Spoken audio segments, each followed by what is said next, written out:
Alright, man, y'all know the face, y'all know the name. Y'all tuned into the world's greatest podcast. No, I don't just say it because it sounds lit.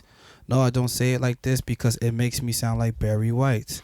No, I don't just say this because at this point your girl probably is liking my pictures and she knows I'm not in my top form. I say this because this is the world's greatest podcast and I have the world's greatest, realest goats that I know.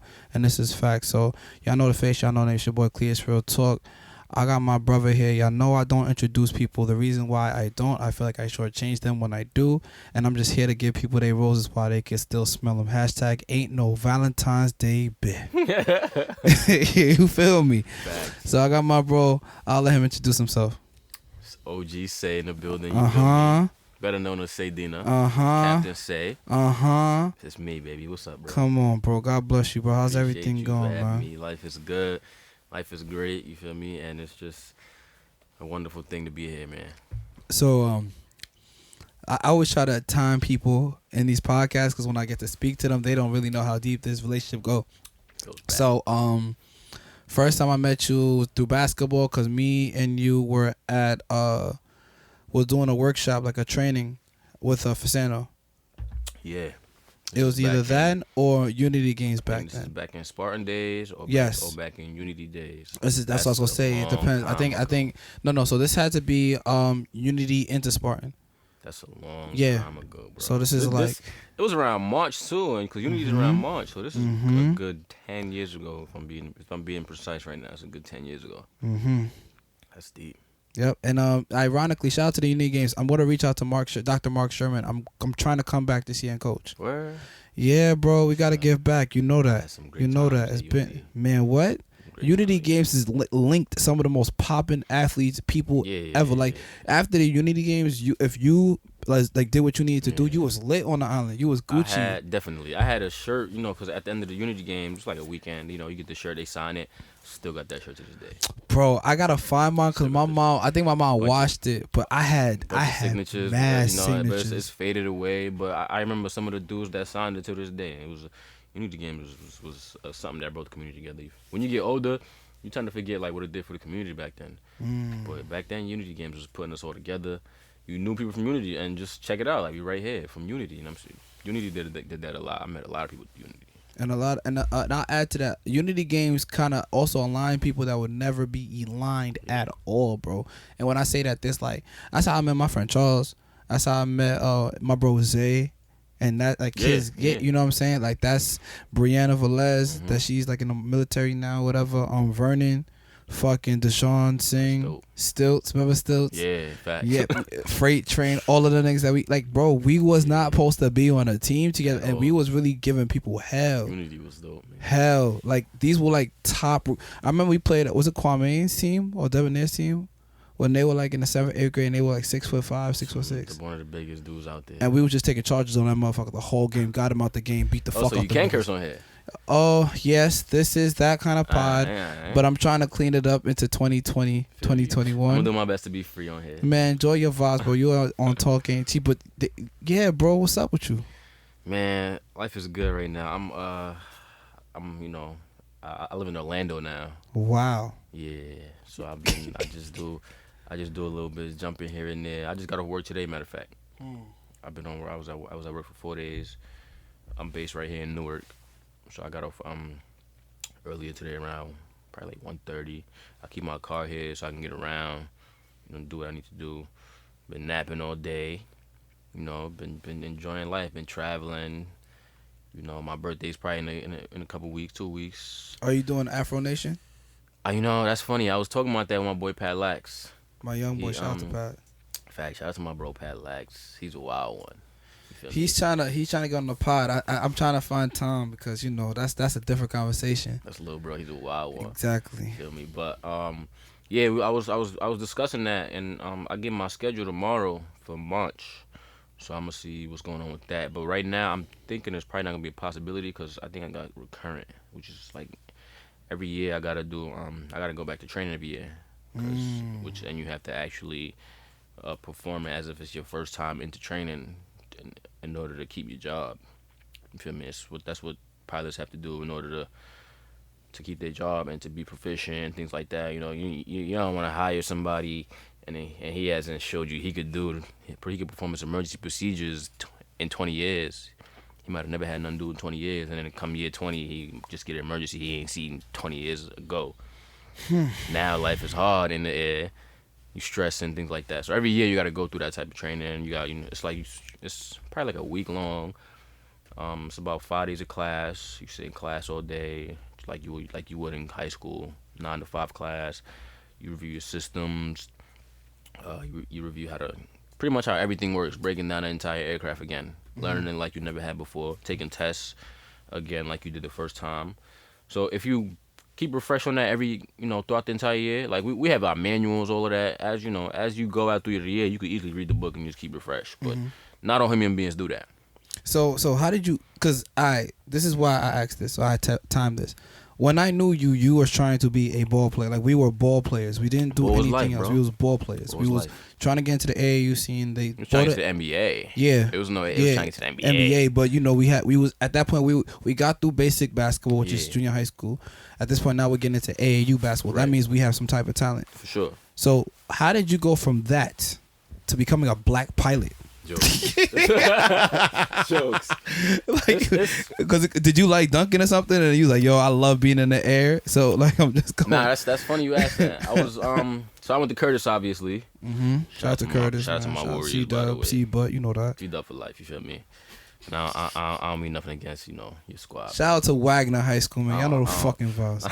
I don't mean nothing against Wagner, but Curtis was always 10 times better than Wagner. Blah, blah, blah. Y'all had the queens. Y'all know the vibes. Y'all had the queens. Y'all had the queens.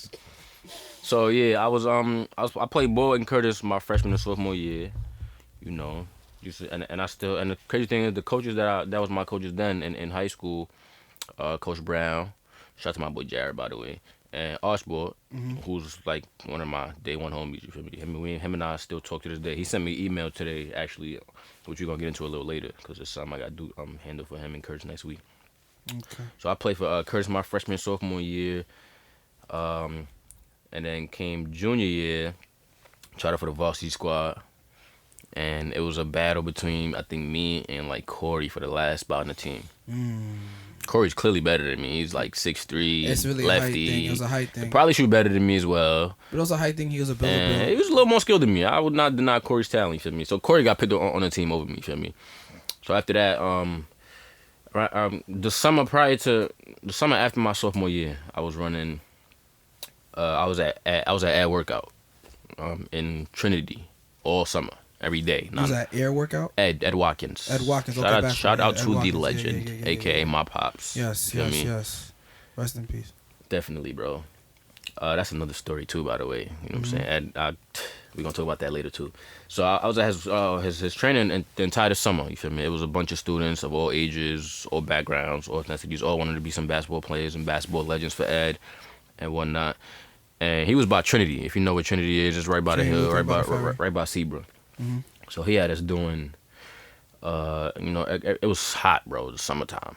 He would have us running up that Sebra block from where the 52 is at, all the way to Victory Boulevard, and then you would run up Victory Boulevard all the way to Clove Lake. That's different. It's like 30 of us running, bro. Yeah, it's different. You probably was losing everything. It was like 30 of us. You feel me? And it's the summertime. Summertime hot, bro. You feel me? And believe it or not, bro, I was booking it every day on everybody, booking it, bro. It was this is a talent I knew I did not know I had, which was running. You know what I'm saying? So throughout the entire summer, I was booking it, and I'm saying booking it because everybody can attest to that. I was going. You feel me? So Ed sat me down. He was like, listen, man, ball might not be your calling. It might be track. You know what I'm saying? And I was just like, I kind of, I thought about it, but I laughed it off. In my head, I'm still like, I'm going to the A. You can't tell me nothing. You know what I'm saying? I don't care if I'm not 6'9" yet. I'm going to the A. So fast forward, this is after ball tryouts, when I did make the squad, then I was like, maybe I should run track. So I started running track. Around that same month, started running track. I came into track already in shape. You know what I'm saying? The coaches had discovered my talent. Shout out to Banks, by the way, which was the track coach at the time. Spoke to him earlier today. That's funny. And tomorrow's his birthday, you feel me? So shout out to my man, Ron Banks. He, a.k.a. Bubba, So he had discovered my talent, and they welcomed me to the team ASAP. But the track team welcomed anybody, cause running is something you could learn, whether you never done it in your life or you did it all your life. It's a battle between you and yourself. It has nothing to do with anybody else. All mentally for me. It's something you can learn, something you can practice on your own, in all weather conditions. You don't need a basketball, you don't need a hoop. Get out, go run, sit. You feel me? So when I joined the track team, I was on the track team, and I met like I got closer with some of my homies. You feel me? Like my man Ray, who also ran track. He was one of the fastest dudes on the island at some point as well. I had told him I wanted to fly planes. It was the only dude that knew. You feel me? So this is how this story all eventually sums up. I had told him I wanted to fly planes. So this is my junior year. We run a track. Fast forward to my senior year. Nobody still knows this besides him. You feel me? So come towards like the end of the year, everybody's applying to colleges, everybody trying to figure out what they want to do in the future and things like that. And obviously on the track, I'm still working on trying to get a scholarship and things like that, trying to go to college for free. This is what everybody try to do. Let's go to college for free. Man, and it's crazy that you said that, bro, because I was saying that the reason why Staten Island is the way it is now, there was a time when it was popping to be mixy, known, and going to college for free. So if you got to go away from college, you was that guy. Like you could be popping and you was a lit basketball player, whatever. But if you wasn't going away for college, it kind of was like, it's like, why you do like, what'd you do all this for? Did you do all of this for eternal clout on Staten Island? You know what I'm saying? Or did you take the opportunity to make this hard ass mission? Because that's just not easy trying to do that. You want to be the best everywhere. You got to sacrifice it's first of all, you got to sacrifice your pride. You know what I'm saying? Your homeland. You just got to go in an uncomfortable environment. You go from being the best here to being a nobody there and trying to become the best there. That's hard. You feel me? And I know plenty of dudes on the island that did do it. You know what I'm saying? I could shout out 30 names, but it's not necessary. They know who they are. They're like, yeah, I did it. I grinded. I sacrificed and I dipped and did it more. So that was the goal throughout high school. It was like towards the end of my senior year. Excuse me. So out of the randomosity one day, my son Ray just went to the coach, who Bubba. He was like, "Yo, do you know Seydina wants to fly planes?" He was like, "What?" He was like, "Black man, you want to fly planes?" He was calling me black man. You feel me? Respectfully too. You know what I'm saying? He's like, "Black man, you want to fly planes?" I was like, "Yeah." You know what I'm saying? He's like, "It's funny." He was like, I went to Curtis with a dude that flies planes now for UPS. Pretty sure a few people know the story. You feel me? He was like, I can introduce you to him. He went to Curtis. He went to Delaware State University, and he's a pilot now for UPS. That's lit. You feel me? And obviously I was in Curtis, and I had applied to Delaware State University weeks prior and got accepted. So I wasn't thinking that far ahead, but eventually I came to the conclusion that it was fate at some point. You feel me? So he introduced me to the dude. His name is Dave, by the way. He's my mentor. He's been my mentor throughout college. My mentor now. You feel me? Cool guy. Some of the homies met him and shit. He threw me a graduation party from college back in like 2015. You feel me? That's love. So you feel me? Some of the homies met him. So he came to my last race in high school. At Icon Stadium. You feel me? I ran the 4x8 that day. Won the city championship, by the way. Shout out to the squad. Shout out to Kyle, Ronaldo, and JC, Justin Valent. You feel me? So we ran cities that day. We won. He saw the race, and that was him and I's first day meeting. So he had drove down from Delaware because he lives out in Delaware. So after the race, we linked up. We went and got some food to eat, chopped it up. He was like, "So, is this something you serious about? What are some steps you're taking? So what are some steps you're taking to make it happen?" He's what are steps you taking? He's that kind of guy. You know what I'm saying? He has everything planned out and gets everything. I'm like, bro, I'm not thinking that far ahead. I don't even know how this works. I don't even know how to become a pilot. This is the problem. This is the problem with society. I don't know how to become a pilot. You know what I'm saying? It's like, what do I need to do? All you're thinking is military at that point, which he did. He was also in the military. He did about 20 years in the Air Force. You know what I'm saying? And I'm in my head, I'm like, do I really want to do that? I kind of do, I kind of don't. But at the time, I couldn't, because there's some obstacles I had to face going through college. I wasn't a citizen at the time. Oh, yeah. You feel me? Where you were from? Senegal? Senegal, yeah. Come. I wasn't a citizen at the time. I probably didn't even have a green card. I didn't get that till I was like 18, bro. Word? On God. Been in here living the real immigrant life for 20 years in New York, you feel me? And niggas never even knew. That's why you was so quiet? You feel me? Nah. It was nothing to be loud about. Yeah. You feel me? So those are some obstacles that eventually presented itself in college. You feel me? So he was like, "What are some steps you're taking to get towards that?" And I was like, I don't really know. He was like, I went to Delaware State. I majored in aviation over there. I went to the Air Force. They got an aviation major. If you're serious, come down to Delaware. I'll show you the program. I'll show you the airport and things like that. I was like, okay. So on July 4th, I'll never forget this. This is July 4th, 2011. Caught a bus to Delaware. So this is really my first time like catching a bus dolo, going out somewhere on my own. You feel me? Caught a bus to Delaware. He schooled me at the bus depot. We went to his crib. We chilled, relaxed. Then we went down to Del State. This is on July 4th. So it's nobody there on July 4th. It's summertime. School's out. And even those who are working are taking a break on July 4th. So we went to the school. He showed me the campus. This is my first time at the campus. I applied to the school with no knowledge of what the hell Del State looked like. I just knew some of the homies. It was lit. It was Delaware State at that time was a movie, bro. I just knew some of the homies was going there. I knew Shanae was popping out there. You feel me? My son Fran was going out there. Free Fran, by the way. And I was just like, okay, there's some homies out there. And the main reason why I applied was because my son Tweet, who y'all know him best by. You feel me? He had applied there. He was like, yo. You talking about Tweet from McKee? Yeah, the baller. Yeah. He had applied there. Shajero was out there too. Sedge was out there too. He was out there a year prior to I was. Sir. But that's funny. I ran into him, a few times out there too. Mm-hmm. So Delaware State was a movie at that time. A lot of people, yeah. You feel me?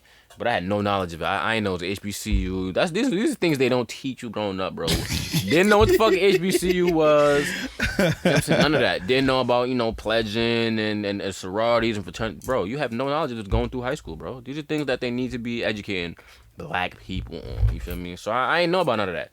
But so I went to Del State with no knowledge of that. It was strictly, I'm going to the school because my son Tweet applied. He was like, yo, I'm applying to Del State. You should go with me, yada, yada, yada. You feel me? I'm like, I bet. So I had to apply. This is how I even ended up applying to Del State. You feel me? So on July 4th, I went to Del State. The dude drove me down there. He showed me the campus. I was like, oh, this campus is lit. You feel me? Then he drove me to the airport that's a part of Del State, which is like a 5-minute drive. It's by the Walmart near Del State. If you've been to Del State and you know where Walmart's at, literally you drive across from Walmart on that block that Walmart's at. You drive away from, and matter of fact, Royal Farms. You drive from by Royal Farms. People who went to Del State know what I'm talking about. Straight down the block and the airport's right there. It's in the cut. That's lit. Small airport with a bunch of small airplanes and shit like that. Y'all got an airport though. Yeah, literally, it was a small airport, like a 3,000 foot runway, and there's a bunch of single engine aircraft that the school owned. It was painted in Hornets colors with Hornets logos and all of that. That was part of the school. That's fine. Airport was part of the school. All of that. You know what I'm saying? These are things you just have no clue of, bro. But he felt his duty as a black man was to put on other black men on. You know what I'm saying? Which is things I do today. You feel me? So he drove me down there. He showed me. So we walked in. And before you even walk in the building, you can see the planes from the outside. You feel me? Because it's gates and whatnot. So he opened the door. We walked in. We walked through. There was nobody there. And we just walked up to the planes. And he showed me. He was like, "This is what I used to train in back in the early 90s. Same planes." You feel me? And them planes last forever. Them planes was from like 1964, 65. Piper Warriors, Cessnas, shit like that. He was like, "This is what I used to fly in." And I was just like, "This is what I want to do." I ain't even asking no more questions. Like, this is what I want to do. Like, where do I sign up? It was nothing else to talk about, you feel me?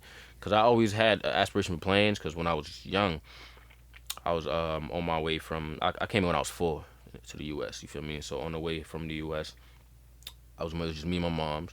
I sat by the window for 8 hours, just looking outside, looking at the engine, looking at the wing, just staring at that shit, bro. 8 hours, I was like, "Ma, how we up here?" Dead ass. I was like, "Ma, how we up here? How is this thing flying?" This is back in 98. You feel me? "Ma, how we up here? How's this thing flying?" She couldn't answer that. That's how I got the bug, you feel me? So my entire life, every time you just walk and you see a plane in the sky, I'm just looking at it and I'm just reverting back to when I was young. Like, yo, how is this shit flying? It was just shit I had in my head all my entire life, you feel me? But, this ain't something you share with people because, you just don't know the reactions. You don't want to get clowned. You know what I'm saying? Or it was just I'm thinking outside the box and others aren't. You feel me? Mm-hmm. It was what is it? I didn't know. You know what I'm saying? So when I went to Del State, dude introduced me to the he showed me the around. I was like, yo, this is what I want to do. It's over. Let's go back home. Let's go back to your crib. I'm taking the bus back tomorrow, July 5th, and come orientation, I'm gonna get the rest done. So how did you plan on paying for school? Because Nobody was thinking about that, bro. It was like these are questions that I was thinking about for the next few weeks. Now it's like now you start to figure out about financial aid and this, that, and the third. And at the time when you're not when you're not a citizen, you don't even have your social security, you can't get that. You can't get financial aid. You feel me? So I was fortunate enough that summer is when I got my green card. Wow. That exact summer, bro. Everything fell into place. I'm telling you, it was everything just fell into place like puzzles. Did anybody know that you didn't have your green card at that time? Probably some close friends, mom, and they might make a joke or two, but I don't think people knew that I actually didn't have my green card. I could have got arrested and probably deported. You know what I'm saying? Those are the consequences of not having your green card. No, I'm already into it. Get arrested and they're gonna be like, "What's your social? Unless we're gonna fingerprint you and find you in the system. You can never come back and here. And then when they do that and you ain't got shit in the system, you're getting going out of here. Especially today. Back then you might have had a chance to even pull through it. Today with 45, you ain't got no chance of even getting around that. You know what I'm saying? So throughout the summer, me and my mom's just like, yo, how we gonna pay for this? So I got my social security probably like a month before college. You feel me? School started like August 24th. Feel me? Got my social, so now I'm like applying for financial aid. You don't know about none of this financial aid shit going through high school. School is tripping, bro. School is tripping. We ain't even gonna get into that conversation. School is tripping. What are they? Man, they don't teach you shit, bro. Bro, I failed out. I never failed before I got to college, bro. I failed out like quick. 3 semesters and I had a 1.3 GPA my whole way through for first. School is tripping. College was a struggle. If you go in there and not knowing how to conduct yourself, you will F up. You know what I'm saying? Them niggas will give you a bad grade not because you got 100 on your test, but because they don't like the way you're moving. Bro, and there's nothing you could do. There's no I'm calling your moms, bring your moms, let's have a meeting. There's none of that, bro. They said get the fuck. It was as advertised, except with a little looseness going on in college. If you know how to swindle your way through, you did it right.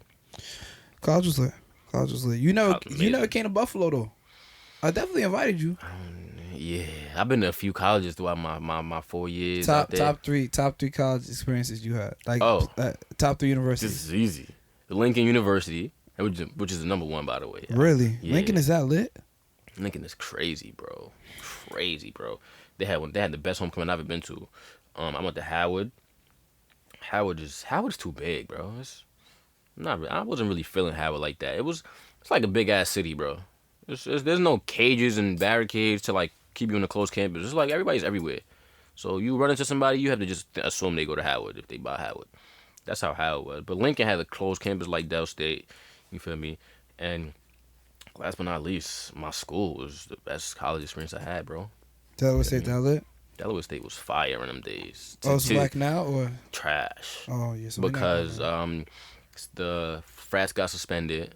The Greeks, so I think male and female, got suspended because they had a hazing death and shit like that. Niggas be wildin'. Niggas be going crazy, bro. You feel me? But yeah, Lincoln was a masterpiece when I went there. We're gonna get back to that. So let's talk flight. So you said that you had to figure out you just had gotten your social. My social. So now I was able to apply for financial aid. Okay. Feel me? So before you go into financial aid, is there like a price difference in an aviation program? Yes. Versus for like a basic bachelor. Yes. So how does that work? Is it cheaper or more expensive? It's more. I had to pay regular college tuition, and then the actual flight training I was doing were considered labs. Like how nursing students have labs and XYZ has labs. This was lab for me. Like I'm going to lab, but lab was the airport and getting in the jet and not the jet, but the piston aircraft and doing what I had to do. You feel me? That was lab. So that was an extra. Each license had its own price. It was around an extra $7,000-8,000 per semester. You feel me? Each lab had its own price. You feel me? And I remember exactly how much they cost precisely in my head because the motherfucker paying this shit. You feel me? How did you get the bread? Mostly loans. I didn't really get any financial aid, but you just have to apply for financial aid anyway because you ain't getting loans without just having to apply for financial aid. Period. I didn't get really any for that. Mostly loans, and very little of my own cheese. Very, very little. Yeah, you probably took out an obnoxiously large loan. A grandiose of chicken. But at the time, you feel me, one of the lessons my mentor told me, he was like, yo, listen, I make X amount of dollars and I still owe Sally Mae. You know what I'm saying? Fuck them. They'll get their bread when they get their bread. You feel me? I get it. I could get write it. them a check tomorrow and be out there here, but fuck them. They will get their bread when they get their bread. You feel me? As simple as that. Cause you could pay these niggas 50K, 100K into today and die tomorrow. And they just gave them 50K and 100K for no reason. You feel me? Or you could, periodically pay them, build your credit as necessary, and then when you die, the loans go away, which is clearly on the paper. You feel me? If you die, you no longer have to pay loans. I heard that. I heard that's not true, but we can fact check that on a later date. And there might be, if you have offspring who are of a certain age, making probably a certain amount of money, they could probably milk them. But not everybody has that type of leverage or disadvantage per se. You feel me? So, loans was mostly what covered college. You feel me? At the time, I was like, I don't give a fuck about loans. I'm going to college. I don't care if I have to take out $1 million from Sally Mae. I'm gonna go to college, bro. And so shit like that makes you even go harder in college when you're like, oh, this ain't bread out of my pocket. This is loans I have to pay back even more. The money out your pocket will make you go hard, but it'll also make you take it for granted. Loans will make you do the same shit because niggas is getting financial aid, niggas is getting refund checks and shit like that. That'll make you forget that you gotta pay this shit back one day, boy. But you needed to survive, so it is what it is. You know what I'm saying? So, you feel me? So right before college, took care of financial aid. Finally went to college. I'm finally went to orientation. Met the advisor. He was like, "This is gonna be hard." I was like, "I'm not hearing none of that." We don't care. Ain't nobody asked you. Yeah, nobody asked you that. These is exact words. He was like, "It's gonna be hard. You have to focus." It's like, I know that. That's why I'm here. You know what I'm saying? And I went to college with a certain demeanor. You feel me? I still had that little Staten Island, fake gangster demeanor type shit. And here I am trying to fly planes. And when you go in there, and they had, I'm sure they laughing at you. But today, me and my advisor, we still keep in touch. We look back, on the day, on back and when I first came, how I looked, how I, presented myself, shit like that. And we laugh at it. We like, yo, you came in as this person, today you this person. Amazing transition kind of thing, you know what I'm saying? So I started college, and in college now I'm facing more obstacles. As a non-citizen, now I gotta get fingerprinted. You know what I'm saying? I had to do a certain TSA clearance just to fly. You feel me? I had to fly to another airport, get fingerprinted. They had to verify I was a sane individual with no terrorist ties and this, that, and the third and shit like that. How do you even prove that? You really have to have no background history in order to actually really get through that shit. No background. And I had none of that. You feel me? So that took probably like 3 months. So I started flying in like October, November. Meanwhile, the dudes who started had already started flying in like August. So I came in already behind. You feel me? So now it was about catching up. I'm already behind. My black man here, it's a HBCU. There's a few black students, but there's a few white students too, because they want to fly planes. They live in Delaware. This is the closest place. This is the cheapest place, XYZ. So it's like, as a natural, white man, you're going to look at the white person. You're going to think they're going to become more successful a lot quicker. They taking it more serious, this, that, and the third. And he's like, oh, hell, here go these black people who think flying planes is fun. But I wasn't there to have fun. I was dead ass there on business. Mind you, I was still in my same college life. You know what I'm saying? Turning up. Doing the damn thing. You know what I'm saying? It was viral. Doing movie. The damn thing. I need to go to Delaware State. I never pulled up to Delaware State. My college experience is what it was, but yeah. You feel me? So I was still enjoying myself in college, but one of the lessons my mentor taught me, he was like, listen, do whatever you want, but make sure you wake up the next morning and go get it done. Go make sure you wake up. If you sleep at 3 a.m., make sure you wake up at 6 a.m. for class. If you sleep at 9 p.m., make sure you get up at noon for class. No matter what time you went to sleep, make sure you got up and went to class. There's something that was stuck in my head, going through college, which helped me actually take shit serious. You feel me? So now I'm behind. Now I got to catch up on training. You know what I'm saying? Like, so as a freshman, when you go to Christmas vacation and shit like that, they close the dorms. Freshman dorms, they close them shits because the RAs ain't fucking working. Take your asses back home. Y'all ain't see our parents in 3 months. Go get your asses out of here, go home. So me, it was like, let me come back to Staten Island and do nothing. And it's shit you could do, like go to the the Thanksgiving Eve game, popping, classic. Shit like that you could do. But I had missed like 2 of those once I got in college because I had stayed down in Delaware with my mentor, and he would drive me back and forth to the airport and shit like that for like 45-minute drive. But he ain't care. You feel me? So he was driving back and forth while everybody was back at home. I was getting shit done in the winter while it was snowing, getting frostbite. I remember I used to get frostbite, cleaning the plane just to go up in the air, get a lesson or two. Sometimes I would do 2 lessons in a day just to catch up. You feel me? And a lesson might take you like a hour and a half in the sky and like an hour and a half on the ground because you got to do a little quick class briefing with your instructor. This is what we're going to do, this is what we're going to do, this is what we're going to do. We're going to go in the air, you do it like this, you do it like this, you do it like this. It was a syllabus. Then you go in the air, you do it like this, you do it like this, you do it like this. After you do it successfully, you land, he marks your folder. All right, this lesson was completed. You got, 1, 2, 3, 4, 5. It was a grading scale. 1 being probably the worst, 5 being the best. 1, 2, 3, 4, 5. You get graded. This lesson was good. Let's debrief. Here's what you could have did better. Here's what you did great. Then the next lesson, you do the same shit. Have you ever gotten close to crashing a plane? Hell no. How does someone at what point do you get into a plane? Because I feel like, yo, this whole shit is like the first, OD. The what you learn in training is how to put this shit in upset positions and recover it. That's all training is about. Even today when I'm in the airlines, when I'm, in the simulator doing training, all I'm doing is how to, mitigate fires in the engine. Because the engines have fire extinguishers and shit. The jets do, at least. You know what I'm saying? Engines have fire extinguishers and shit like that. So all you're doing in the simulator is, it's... Today I'm in a simulator because it's $1 million, $1 billion aircraft. So they build a simulator that works 100% identical. Same buttons, same sounds, same everything. You can't get in there and think you're in an actual box. You think you're an actual plane. You feel me? So, and the instructor's behind you with a computer where he could fail everything. He could do whatever he want. He could make turbulence, lightning. He could break it. He could break your wing in half. He can make it rain. He could flip you upside down, shit like that. But he's not doing that because that's not what happens in real life. Planes don't just flip upside down. So we're not doing stupid shit like that. We're doing shit like engine failures during takeoff, fires mid-flight, depressurization, things like that. So all you training is how to recover from bad situations. Training is not going, hey, boom, hey, this is how you do this is how you do that, boom, land, boom. It's about this F's up, you fix it this way. You know what I'm saying? You talk to the radio this way. It's just very specific dialogue you got to make happen. You feel me? It's like a whole nother language.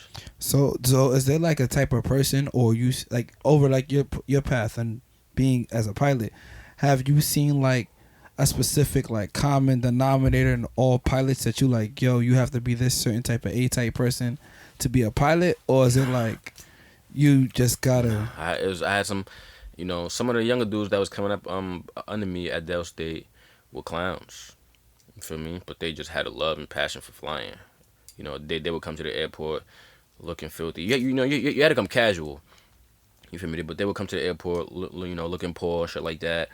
And, they might have to redo a lesson or two, and everybody just looking at them as a joke. But as you get older, you get a little more mature. As months pass by, you start to see people passing you, and you be like, yo, these niggas just could really get it done. I got to get more serious. And that's how you grow. In your head, you like, all right, now I got to, eliminate certain shit in my life to actually really get this done, or I'm wasting my time. And over time, you see all of them dudes successful. I could, most of them, if not all of them, are in the airlines right now. So how many black pilots have you met, or how many black pilots are out there? All right, so these are some numbers that might have changed today, but I think there's about 600,000 pilots in the world. Could change. Could be 5, could be 7 right now, and about 0.01 or 1% is black. So you got 600K. I would say on the safe side. I would say 6,000 is of colored descent. So when you run into a black pilot, you're running to a very rare individual. You know what I'm saying? And us black pilots know that. Definitely. Oh shit! So we got we have things to get us more recognized, to get us closer together as a unit. We have organizations. It's something called OBAP.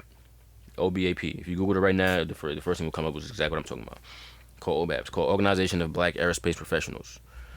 It has they have conventions, got a Facebook page, got a private Facebook page, where the blacks could have discussions that you can't have, publicly, kind of thing, and you got a Facebook page where you present job opportunities that aren't posted to the average, and African American individual, where they post, where the actual Facebook group, does that. You get memberships. I think it's like $90 a year, which is nothing. Other memberships in this world cost $90 a month. You feel me? And they have a convention twice a year where you all gather together. And it's in a different city every year. That's lit. Every year, you feel me? And it's about 3 days. You feel me? You pre-plan ahead, get your hotel, shit like that. They got a ball, like a little dance. They got a professionals meeting where you just network. You meet pilots from other companies. You network, hand your resume out. They do interviews there annually. You feel me? There's a small convention and there's a really big one. You feel me? I think last year it was in I think Vegas. I'm not sure. This year's gonna be in like Arizona. 2 years ago it was in Orlando. Every year it's a different city. You explore. You meet new people. They give out scholarships. How many of the pilots are women? Black women? Even less, bro. Yeah, okay. Less, I was just asking because I'm Maybe like, you go to OBAP, it's only like 5 women and maybe like 400 or 500. There's also a thing called women in aviation. You know what I'm saying? Where it's obviously women in aviation. They find ways to help other women get into the business. And if you're a black woman, it's you're even less knowledgeable on how to get into this business type shit. You know what I'm saying? Everyone is like a flight attendant. Yeah, that's what they assume, and that's what they expect you to be. And there's times you get in a plane like a black pilot, a black female pilot. Whose beef did you marinate to get here? You know what I'm saying? Cause you ain't not supposed to be here. Right, you know what I'm saying? They give you really bad looks till they get on the flight. It's smooth, the land's greasy. Then they gotta eat their word, but they won't tell you out loud that they ate their words. You know what I'm saying? So respectfully, the women are getting it done. African Americans is getting it done. And the culture is expanding surely but slowly. Cause now, if I'm not mistaken, and I don't want to put myself out there, but I think there are benefits to hiring black pilots now. As far as federally, I think there's a certain compensation that comes with hiring a certain amount of blacks. You feel me? Now they need us, but the culture is just washed. You feel me? So now they need us. You know what I'm saying? So, and within the next few years, there's gonna be a different hiring. It's gonna be a lot of retirees, and within the next few years, mad shit going on in the industry. You feel me? So that's what's going on. So to answer your black pilots question, there's not many of us, but it's growing, and everyone knows everyone, and everyone tries to get everyone. Even when you see a black pilot, you never seen him a day in your life. He knows what you know. You know what I'm saying? He knows OBAP. He knows it's not a lot of us. He knows you gotta look out for each other. You give a nice head nod, shake hands. What up? I'm this person. I'm that person. Here's my card. Email me if you need something. That's beautiful, and I love it. Because there's a sense of community in the skies. Crazy. You should be crazy. And every time is a black crew, and when I say crew, I mean pilots and flight attendants together. That's the crew's the term. Anytime you got a black crew, they call it an ABC. They call it an all black crew. Anytime you got an ABC, you always taking pictures. You know what I'm saying? There's an Instagram page called Aviators of Color, which has been growing heavily. A couple, maybe 30, 40K followers by now. You know what I'm saying? And all they do is post black people in aviation, flight attendants, pilots, military, you name it. You know what I'm saying? And they recognize the shortage of us in this industry, and they make sure to shed light on it every day. The page is popping, and it's a good page to find some honeys too. But you ain't hear that from me. Now there's some queens in the skies now. They close to the God, bro. A lot of royalty up there, bro. Man, I gotta get in tuned. I it's crazy. I do like planes and stuff, and I wanted to learn, but I don't know if I didn't think I really had the time. Nobody, bro. Nobody thinks they got the time, bro.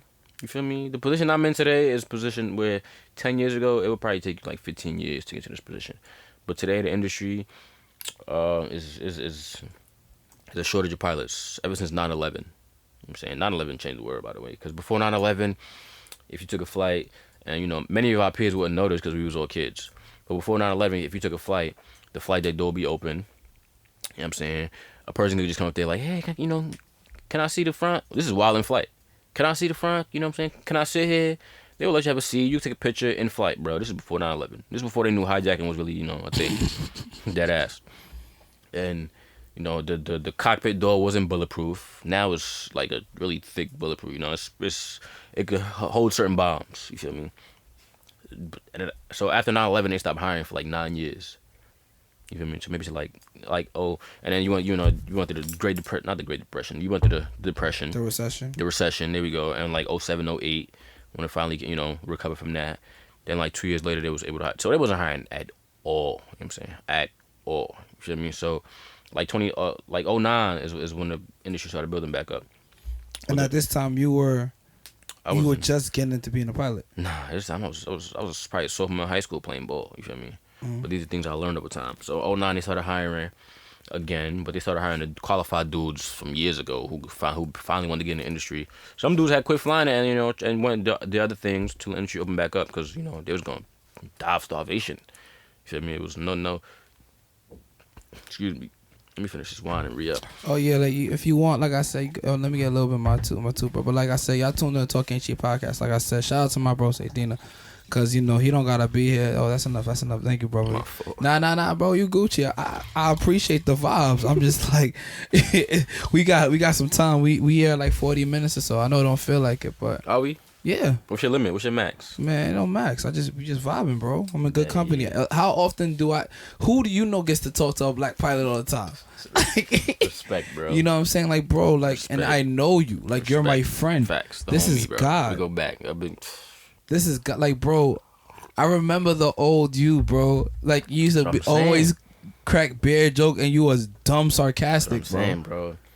Had to do a flip. You feel me? You get older, you gotta make wise decisions in life. You feel me? You gotta make adjustments. This is growth. You feel me? When you're a kid, you a kid. Now we adults. You feel me? Mm-hmm. But where was I? My mind slipped. So we was talking about 9/11, right? Mm-hmm. So they stopped hiring. So now the mandatory retirement age is 65. It's always been like that. So since they weren't hiring, now there's a lot of 65-year-olds hitting that age. About 92% of the industry. And those are all Caucasians. You know what I'm saying? Mostly, very few blacks. So now they're all retiring within the next. It's like a span. It's been going on for a while now. I've been in there for like 3 or 4 years. I think there's like 10 more years of where, like, a couple thousand pilots have to retire. You know what I'm saying? They ain't got a choice. They're making millions of dollars and shit, but they would let us stay in the industry till they 70, 75. But the regulations say you got to be out of here at 65. So now the industry needs pilots. So they're hiring left and right. So this is what I mean by the position that I'm in now. Back then, it would have took you 15, 20 years to get in, you feel me? But now the industry is thirsty. Now you come in with, they reduced the minimum requirements. Before it was harsh. Now it's reasonable. You feel me? They reduced the minimum requirements to become a pilot after you get your ratings, after you do, you get your resume built, after you get your flight time built, you can get an interview like that. I remember when I applied today, when I finally reached the minimum I applied to the airline. I think I had to call in like 2 or 3 days. You feel me? Set up a date, started studying like a maniac, went to the interview, boom, cabal. Now I'm in the airlines. Do pilots make bread, bro? Or is it the access to being able to be anywhere at any time and always having a job? Make a lot of money, bro. Word, bro? Make a lot of money, bro. Like, for real? Make a lot of money, bro. Because I was always wondering, because when I looked at the average price of pilots, I said pirates, look at me. Pilots, it's like... Make a lot of money, bro. There are stages. Okay. There are stages. So break down these stages for those people who may not know. Say less. There's regional airlines and there's major airlines. So these I don't explain this to a few of my homies who catch interest in in this shit. There's regional airlines and there's major airlines. It's like when you try to become a surgeon. You probably gotta become a nurse and then a doctor. And you got to climb the ladder, and then you become a surgeon. When you become a surgeon, you probably do the least work. You might do surgery once a month, but you make a band of a wad of cash a year. But when you're a nurse, you work the hardest. You come in. When I go to the hospital, I'm seeing the nurse all day, then the doctor come in, sign a shit, and bounce. You feel me? You need this, bro. Get out of here. I'm like, hold on, you making all the bread in here? You ain't got nothing else to say? So... the regionals is you find it you fly in for a company, for example. People I'm gonna name the ship people know, which is American Airlines, Delta Airlines, United Airlines. When you're traveling and you get on the smaller jets, You know, it might be have 50 people, 70 people, 80 people. Those are the regional carriers. They have different names. You feel me? Those like those the aero buses and stuff. No. You meant to say Airbus. Yeah. But Airbus is an aircraft they use in the major airlines. You feel me? And there's reasons for that. The ones you get on is they called CRJs. They called CRJs, ERJs. You know, they have very specific names. You feel me? And in the business, over time in the business, you eventually learn all of them and whatnot. But the small aircraft you know, those are the express joints you get on when you're going from one city to a small city, or a big city to a big city where you got to catch a connection to another location. You feel me? Those are the express carriers. Those is the starter airlines where you get in, you could make you could probably start at like 70,000. Yeah, that's not bad. You know, and then you could probably and if you stay there your entire life. You which you can. Some people do because you know certain companies have certain bases and you want to live in certain bases the rest of your life. So certain people have no reason to move on up because they're comfortable. You know, if you stay there for let's say 20 years, the pay goes up each year. You can make maybe like 150. It's not bad. You know what I'm saying? By your 10, 15, 20 year, you can be making that annually in your sleep while working the laced. See, that's not bad because when you think about it, let's say you get an opportunity to fly at 22. So you're saying about 32.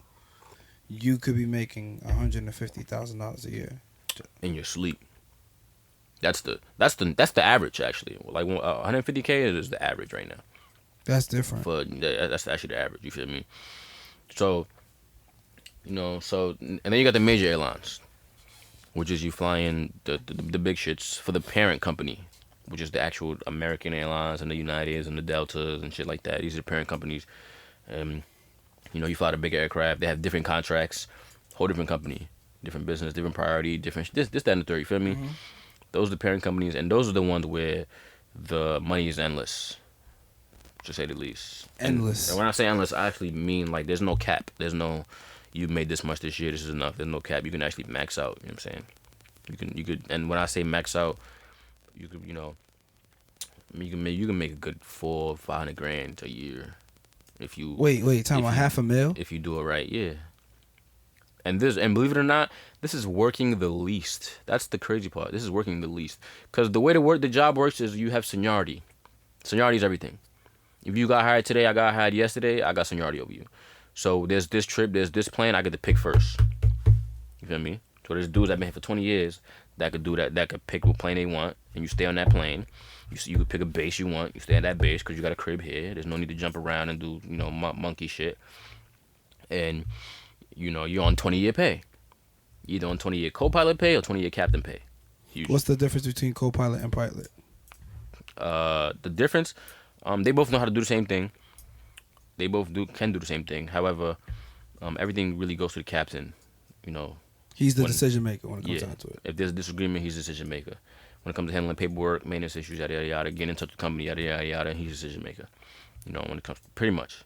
But they both know how to do the same exact thing. They both fly. People think the co-pilot don't fly. You think he just did to make sure he just there to sit, you feel me? When you fly, say I'm going A to B to C. When I'm going from A to B, this person's flying.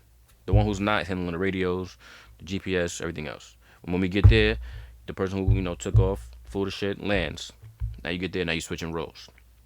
You're in the same seat, but it's like, all right, now it's your leg. You're flying. I'm doing other thing. And they call it pilot monitoring. Okay. I'm now monitoring everything else. So when someone does like an international flight and it's like 16 hours, is someone actually up the whole 16 hours? Absolutely not. This is another way why they make so much money. You cannot fly more than 9 hours in a day. The human body will allow it, but the federal aviation regulations have rest limitations, because fatigue is the biggest issue in this industry. You get tired, you fuck around and do something stupid, or you know, you make a mistake could be costly, it could be deadly. So you cannot fly more than 9 hours in a day. Sometimes 8, depending on what time you woke up. The time you wake up, you know, really has, the FAA is, you know, the industry is big on sleep, rest, shit like that, you feel me? So if you're flying 16 hours, there's definitely more than 2 pilots on board. There's about 4. So by the time you boarded that plane, the planes have beds and bunks, and it's like soundproof. By the time you board to go into your international flight, they on their sleep, minding their business. You feel me? And they're getting paid as if they were actually in the front flying. So to be a pilot is low key lit. It's a different industry, bro. It's a different industry, bro. It's hard to really fathom. You feel me? Why they make some money, and then you really figure out like, oh, this is why they make so much money. You know what I'm saying? So when you go international, you got 2 pilots on board, who are starting to work. They do everything mid-flight. You know what I'm saying? At a certain time, the flight attendants will go wake XYZ up. They'll switch roles. Then he'll work the other person up. They'll switch roles. The ones who were just flying go to sleep, getting paid if they were still flying. So okay, this is fine. I love though. I ain't gonna lie, bro. I'm giving you your flowers. Thank you so much just for being here. Appreciate you having me, though. Bro. Nobody would know this, and nobody would tell us this, bro. That's my point. Okay, so at what point did you become a good pilot? Because why I asked that is like, okay, I'm trying to define good. Like, at what point were you like, okay, I graduated, I can get a job, I am proven? Like, how long does this process take for somebody to become a decent pilot or a good enough pilot to be able to? I'm glad you asked this one, because one of my homies from high school hit me up probably like a month ago. His name is Eddie. He's like, yo, I want to become a pilot. What's the process? This, that, and the third. We met up for lunch, chopped it up. You know what I'm saying? I'll give him the details. So, throughout college, I had to go, my major was aviation, so I had to get certain licenses. I had to get a private license, which is the license to just fly the small plane, the single engine license, you feel me? By myself. I had to prove I could get into bad situations and get out of it and recover and get from A to B safely. That's private license. Next license is instrument rating. Instrument rating is being able to fly from A to B using only the instruments inside. Meaning you can fly in clouds, not see here. You can use your GPS, go from A to B, and get there safely, you feel me? And I had to get my commercial license. Commercial license is the license that allows you to get paid for your work. Doesn't mean you can necessarily just go on the airlines after this. You feel me? It just means you now are legal to get paid to do certain shit. So if you have your own plane, a man can pay you like, hey, take me from, even if it's a little ass, baby plane, take me from A to B, and I'll give you $100. The commercial license legally allows you to do that. If you don't have that, now you have to kind of split the cost. It's like, I pay you to take me here, you pay for fuel. Now you got to like kind of split the cost to be legal. You know what I'm saying? So after the commercial license, you have to get your multi-engine license, which is the one that allows you to fly with more than one engine. You feel me? Because you train on a single engines. There's only this, your first flight to be in a jet, because it costs $1 million and you fuck it up and you ain't got that to pay back. So you're training a $50,000 aircraft. That way insurance companies handle that. So then you get the multi-engine license, which allows you to fly aircraft with multi-engines. And what you're learning in that is when one fails, you're able to land that plane with the only engine you have left. That's fire. You feel me? And that's lit. So this shit you're actually doing it in the air. You go in the air, the instructor, cut the shit off. What you do? Get this shit coordinated. Get on the right speed. You know what I'm saying? Put your foot on the rudder. Keep this thing coordinated. Open this checklist. Run it. Get this engine restarted. If it can't restart, declare an emergency, land. So you're doing that. You're training. You're saying you're doing that training. Then now you have your ratings to get it done. You know what I'm saying? To move on into the airlines. But now how you gonna do that? You don't own a plane. How you supposed to get your hours up? How you supposed to get a job? What can you do now? So now, the Del State offers this is a part of my major. I had to get these to graduate. So which was my instructor licenses. I had to get it's called the CFI, Certified Flight Instructor License. I had to get that, which allows me to teach college students and anybody in the world pretty much how to fly the planes that I know how to fly. You feel me? Teaching you the same way I was taught with this syllabus in this exact order. You know what I'm saying? It ain't just let's get in the plane and go do monkey shit. There's a syllabus that says do this, do this, do this, do this. This lesson's complete. Next lesson, do this, do this, do this. It's about 40 lessons. You need about a certain amount of hours. Got to do a certain amount of solos as well. You feel me? You got to go up in the air, fly on your own for an hour or two, come back down. This is before you get the license too as well. This is part of the, requirements. So I got to get my instructor license. Had to do that.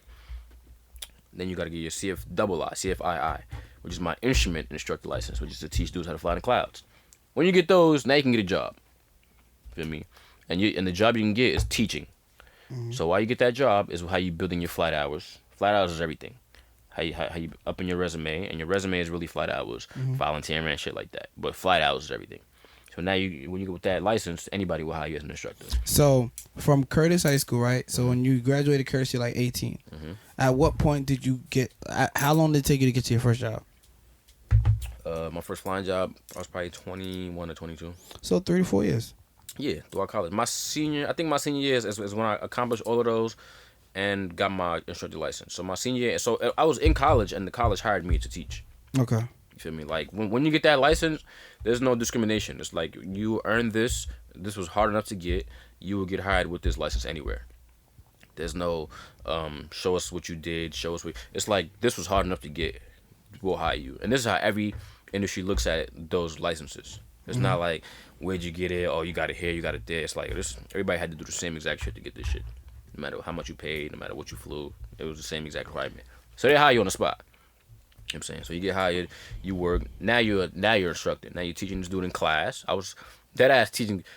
This was never part of my plan of being a pilot, teaching people how to fly planes. But I had to do that, you feel me? To get my shit up, you feel me? I had to do it in classroom. We were sitting down in the classroom. But this gets your knowledge up.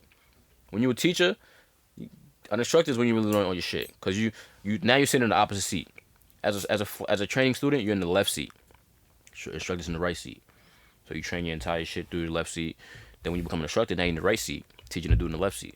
And you see everything, just watching. You see the dude making mistakes. You call him out on it, and you learn as you do this. When he says, "Oh, how does this work?" You're his instructor. You need to know how to answer this.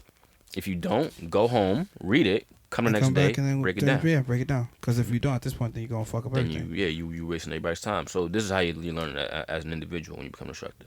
So that's when I got my first job. You feel me? That's when I became official. After that, now all of this about is just building your hours. Once you build your hours, you feel me? You need 1,500 hours to, you know what I'm saying? So let's say you finish your license, all your licenses, you probably had about 400 hours. So now you need about 1,100. And in reality, going hard, you know, it might take you like 500 a year as an instructor. You feel me? You go harder, you could do that. You could do that even in more of a year, or in less of a time.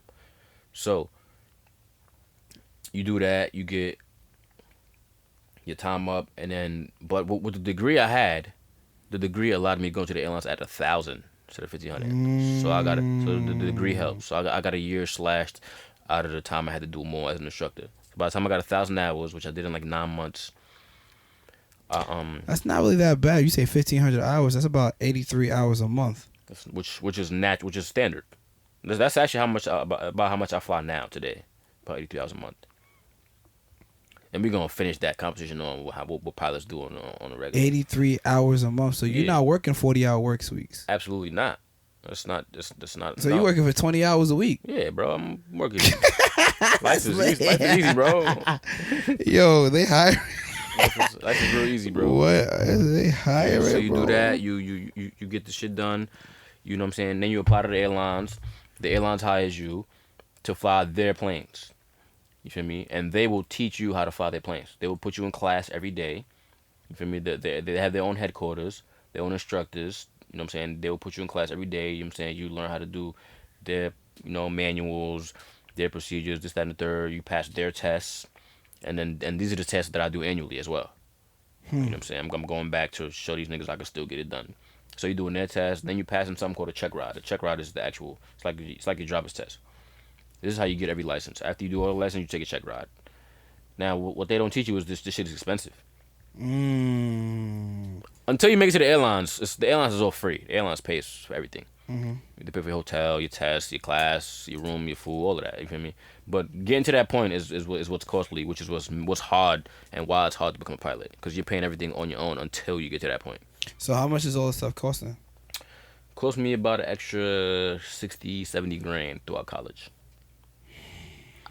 And Del State was on the cheap side. There are bigger schools with bigger names that cost 150 grand. Because they have prettier planes. You know what I'm saying? Their degree has, cute ink. You know what I'm saying?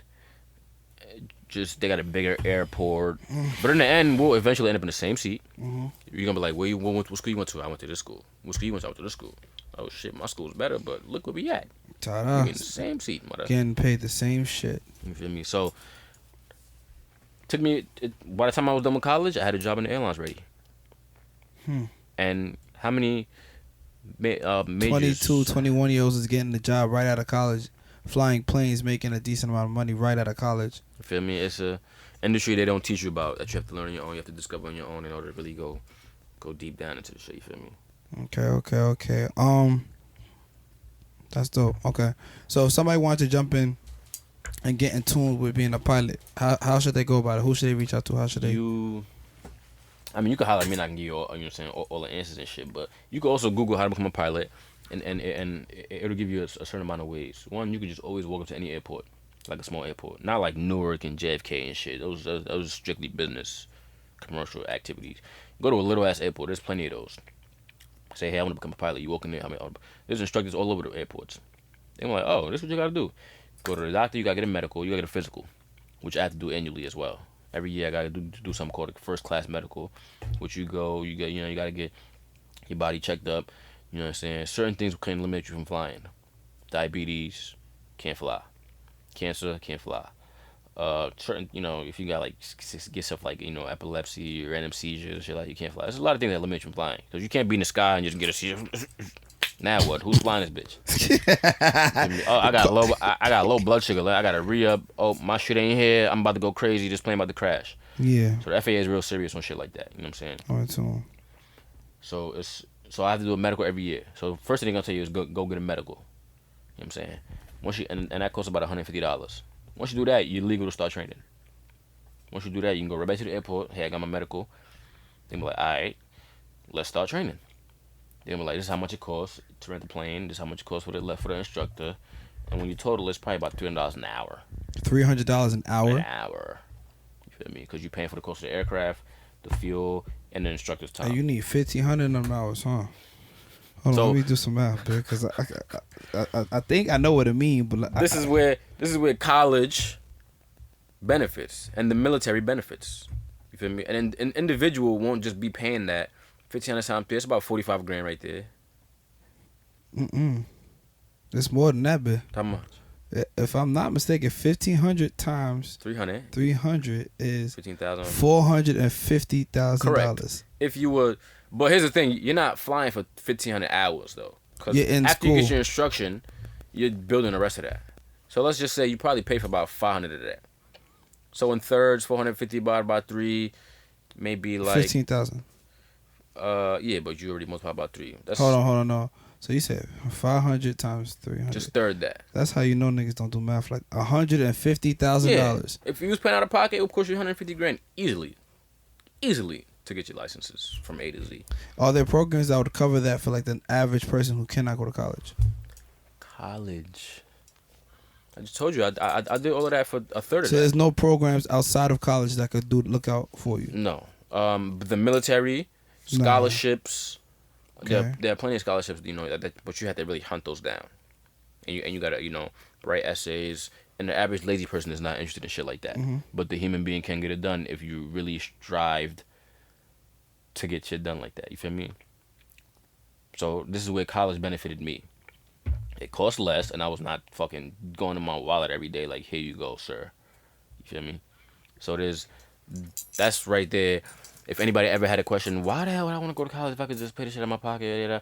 That right there is the answer to that. Mm-hmm. You're saving hundreds of thousands of dollars. Jesus Christ. Because I ain't gonna lie, bro. I feel like being able to fly planes is a cool ass skill to have. Bro, I never take this shit for granted. Every day when I'm in the sky, bro. I ain't gonna lie, bro. I don't mean to cut you off.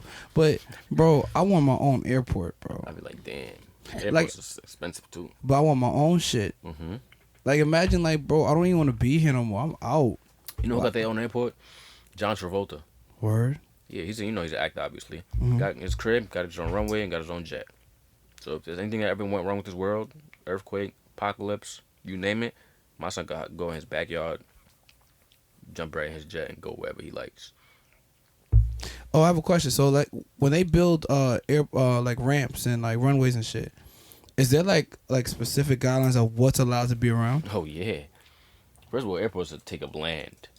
If you ever try to drive around an airport, it'll take you at least 20-30 minutes just trying to get from A to B. But the way the streets handle it, you all you need to go to is the terminal.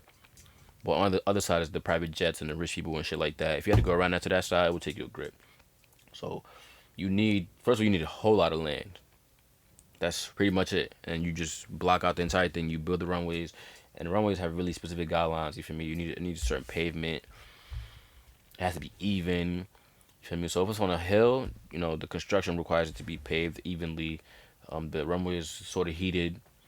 when it snows, certain snow melts and shit like that. Like it's airports cost billions of dollars. Right now LaGuardia is in under construction.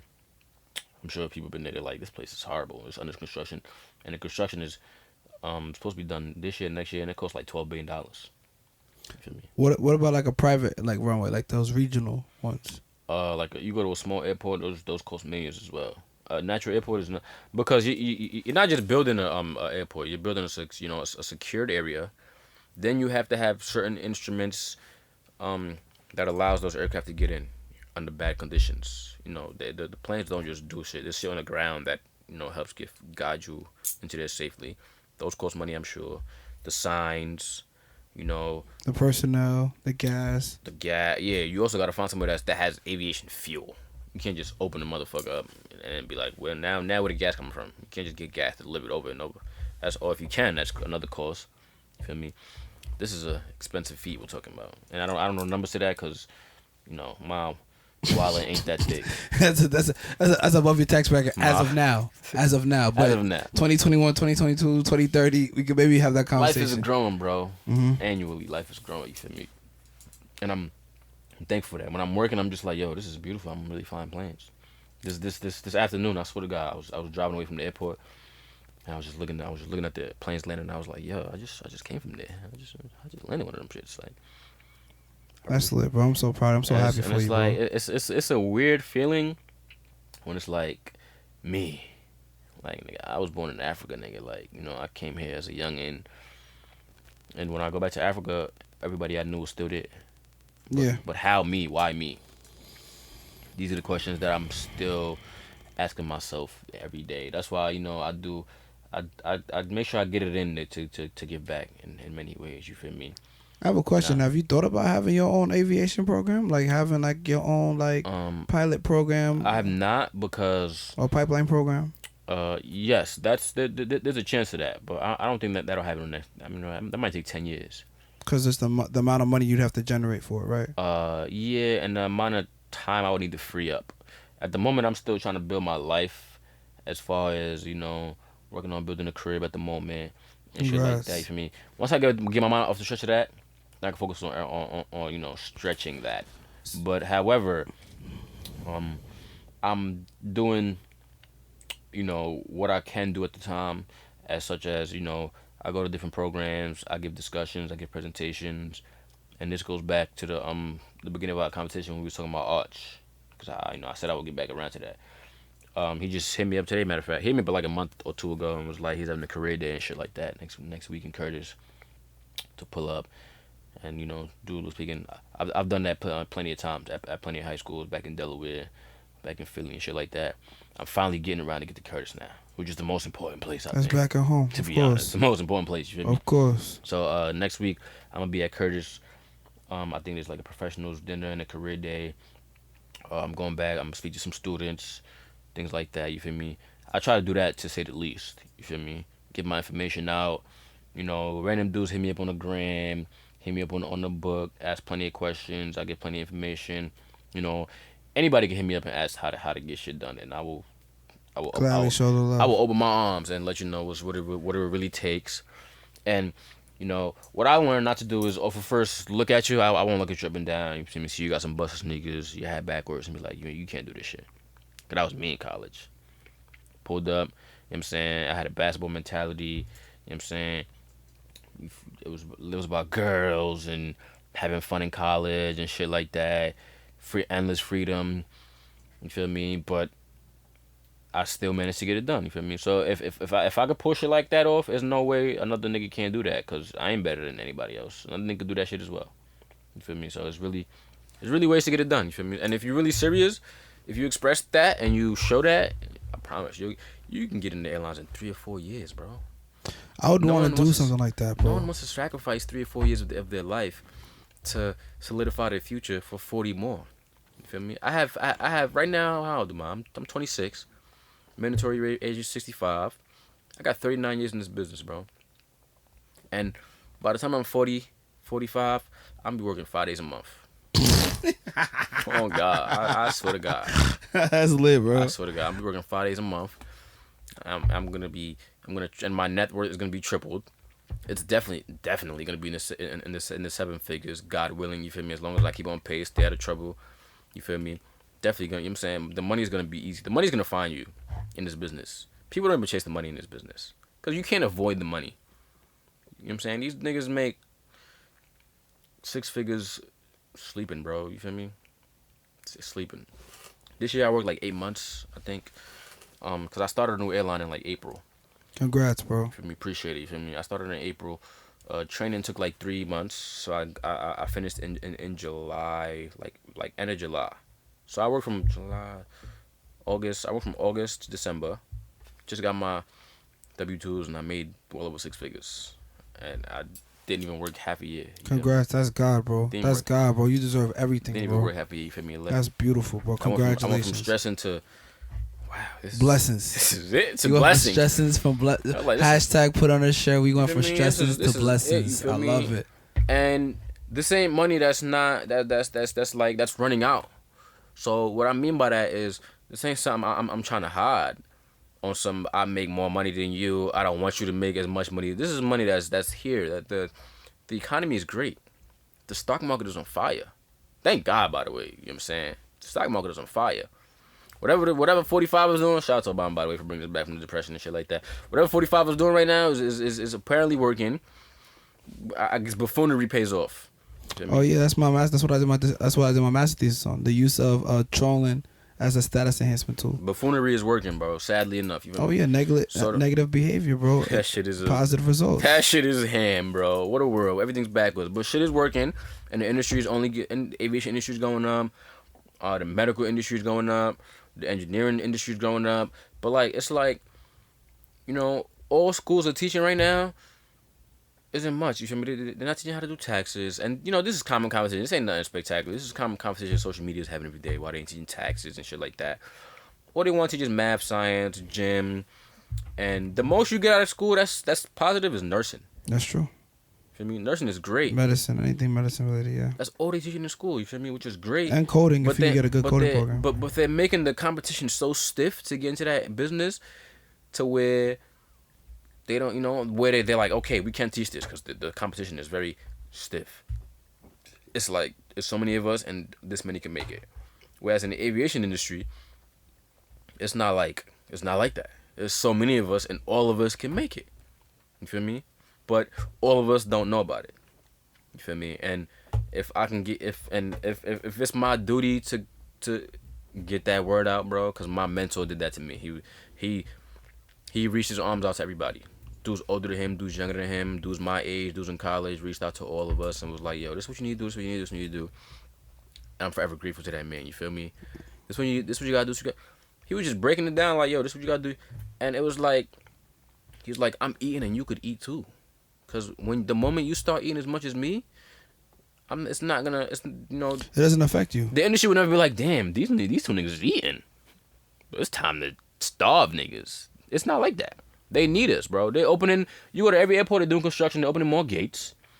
Every airline is buying more planes. They have to fill that up. You feel me? And it's just like, as far as the medical industry goes as well, more diseases. Now you need more hospitals. Now you need more medics. And it's just like, but who's teaching this type of information? You feel me? And the industries that there's certain shit that they make you do that you don't need to do, such as going to, like, for example, getting your taxes done. You don't need to go get your taxes done, bro. You can do this on your own. Nobody wants to do that shit. I did my taxes on my own twice. And then I went to a professional. And they got you less bread than you got by yourself. And they got me less bread. I was like, thank you, but do not file this. Here's your $85. I'm out of here. I went back on my jack, updated my results, got a couple thousand more, and I was like, what the fuck? These are things, lazy people don't want to do. You can really do, what I'm saying? I'm just like, And that's actually really dope that you say that, because it sounds like you have not so much a backup plan, but you have a second career on top of what you've already been doing. That's also going to equate to more dollars, or it's something you could do as a seasonal job that's boost up how much you'll make that year. Bro, it's so much to do, bro, and it's so much time you got to do it. You just have to focus. You feel me? Life is short, but you have to really leave a legacy behind. You feel me? I'm already in tune, bro. You gotta leave a legacy behind. one way or another. You feel me? And rest in peace to Kobe. So rest in peace Rest to in peace to Kobe, Nipsey. man. Oh, These are dudes that left legacies I behind. actually have a question for you. Actually, so Kobe passing away in a helicopter accident, right? I can tell you exactly how this happened. How it happened, bro? So one of the licenses I described was you gotta get your instrument rating. You gotta learn how to fly in clouds, right? Flying in clouds is not easy. When you get in the clouds are deformed. So for example, you get in a cloud, it might look like it's straight, but it's not. It might be upside down. Natural human instinct is to turn a plane upside down to get your mind to look straight. Understand what I'm saying? Mm-hmm. Almost in So the training is when you get in a cloud, you do not look outside. You look inside. You look at the instruments. This is when people are like, how you know how to fly in clouds? I'm not looking at the clouds. I'm looking on the inside. Looking at the clouds will get you fucked up. disoriented, spatial disorientation, and it'll give you all types of disoriented. It'll there's a whole bunch of words for it. You feel me? That I don't. Even if I broke it down to you, it will still make no sense. But the main one is spatial disorientation, which is what you see is what's not real. You think you're straight, but you're sideways. You know what I'm saying? So the instrument rating requires you to fly in clouds, pass and pass your test in clouds, go from A to B, looking in clouds, and get that done while looking at your instruments. You understand what I'm saying? This is the job of a pilot. Now, the reason why pilots need to know that because pilots are flying at 30,000 feet. Yeah. The clouds are going that high. You feel me? Now the helicopters, different story. They have that license, but some of them have never actually flown in a cloud. You feel me? Because helicopters only go as high as 1,500 feet. So being anything over that, you're just kind of like You don't go anything over that. There's no need to, because the helicopter's not going any faster. There's no need to go anything over 1,500 feet over the ground in a helicopter. You understand what I'm saying? So if it's cloudy, they're not flying. Some can, and some will, but they're not as comfortable doing it as a pilot is, because a pilot has to. You feel me? If it's snowing, I'm going. You know what I'm saying? Because the plane could do it, the plane can handle it. I'm trained to do it. This, that, and the third. But now that when it comes down to the helicopters, they don't do it as much or at all. You know what I'm saying? So this is what it comes down to. You're flying for a charter company. Charter means private. You're flying for a charter company, which flies Kobe Bryant, rich athletes, Kawhi Leonard, who said he flew for the same pilot, shit like that. It's like Kobe's like, hey, it's motherfucking Monday. I need to. My daughter got a game. You know what I'm saying? Even though the weather's bad, you know what I'm saying? You still capable of doing this. This is not shit Kobe's saying. But when he says I want to go from here to here, the company's like, you got to do it. And in your head you're like, damn, Kobe, me flying Kobe back and forth feeds my family. I gotta do it. If not, there's 100 niggas behind me at this company that would gladly that would crack Kobe's toes and tie his shoes right now if he says so. So you now these are the pressures you're faced with. These are things they teach us through our college. These are things they teach us, and some of them. One of them is impulsive, being impulsive. Where you just gotta go. I gotta get done because it's Kobe. You gotta get it done. You feel me? So this is the risk the pilot took from flying Kobe, his daughter, and numerous individuals to get from here to Mamba Academy to go to this game. We can't miss his game. Kobe's daughter can't miss his game. She's probably the best on the team. Kobe can't miss his game. This is Kobe Bryant. So you got to get it done. So the dude goes in the sky. LA has mountainous areas, mountainous terrain. You feel me? Planes have something called TCAS and JIPWIS. TCAS is traffic collision avoidance system, and JIPWIS is ground proximity warning system. It's things on the plane, transponders and shit like that talks to other planes and talks to the ground. Where if you get close to the ground, the plane will scream, pull up, pull up. Literally, you know what I'm saying? It'll say, pull up, pull up. And you have to react accordingly. If there's two planes converging at each other, they talk to each other. One plane will tell itself, climb. The other one will say, descend. So you're going opposite ways. That way you don't crash. I love it. Feel me? The technology is brazy. Most helicopters don't have that, and Kobe's did not. You understand? This is what the NTSB, which is the National Transportation Safety Board, they investigate train crashes, boat crashes, plane crashes, all of that. You feel me? They first thing they realized was his helicopter did not have that. Why would his helicopter not have that? That's the problem. Sky's worth $500 million. Add that shit on there. It's the first mistake they made. Add that shit on there, bro. It might cost a couple million. He has it. You feel me? He has it. You find it in LA, mountainous areas, boom. That's the first mistake they made right there. His plane did not have it. Second mistake they made was the dude probably was, pressured into going. When they got in the sky, he got disoriented. I'm 95% sure this is what happened. He got disoriented. He cracked under pressure. He ain't crack. This could happen to any human being. Any human being. When you get disoriented, it's like being drunk in the sky with nothing. And it's not like you can't just stop, pull over. You feel me? You just you gotta overcome it by looking at your instruments. But it might take a minute or two. And a minute or two might be at that low of altitude, a minute or two might be the determination between life and death. You feel me? So this distort. How you say that word again? I'm sorry, bro. What? Distortion. Spatial disorientation. Spatial disorientation. Disorientation. Correct. Okay, I apologize. You know Disorientation. How does that happen? Why does that happen? It happens because when you go in the cloud, you have tubes in your ears. You got a vestibular system in your brain. You know what I'm saying? In your head. And there's fluid and there's like a little ball in your head. I could be wrong about the ball, but there's fluid in your head that tells you I'm standing up straight. If you close your eyes and ran, you would run into a brick wall. You feel me? Because you can't see it. So you can't see what's going on. Same thing happens when you have clouds. Going in clouds is like going in there with your eyes closed. You know what I'm saying? So what you're supposed to do is look at the instruments inside the plane because that's always correct. You always refer to that. That's what the training teaches you. Always refer to your instruments. You know what I'm saying? But if you're not as experienced, it could still get you. You know what I'm saying? But the benefits to airplanes, first of all, it doesn't happen as much in airplanes. And, health determines how quickly it happens to you as well. If you're a smoker, if you're a drinker, things like that. And when you say smoker, you talking about weed or you talking about cigarettes? Cigarettes. Okay. Because it's depleting your oxygen a lot quicker. I got you. Okay. You know what I'm saying? Especially at certain altitudes. Got you. 1,500 is probably, ineffective because, you're not really, you could breathe at 1,500, outside the air. But, it happens a lot quicker. So this is what happened to that pilot. I believe, and I'm more than 100%, correct. Yeah, sure. You know what I'm saying? So now his job is to recover it. But at 1,500 feet off the ground, in a helicopter, descending 2,000 feet per minute, you saying you know it'll take less than a minute. 1,500 feet, 2,000 feet per minute. It'll take is how fast they were descending. It'll take you less than a minute to crash. So while he's probably working on getting his mind straight, recovering, he's probably dizzy and drunk as fuck, bro. And nobody in there knows what's going on. Nobody in there knows how to correct it. And that's the end of the world right there, bro. Nobody's immune to what happened to him, by the way. I spoke to a few pilots and, we all just had a discussion and we were just like, yo, we're not judging this man. Although he may have,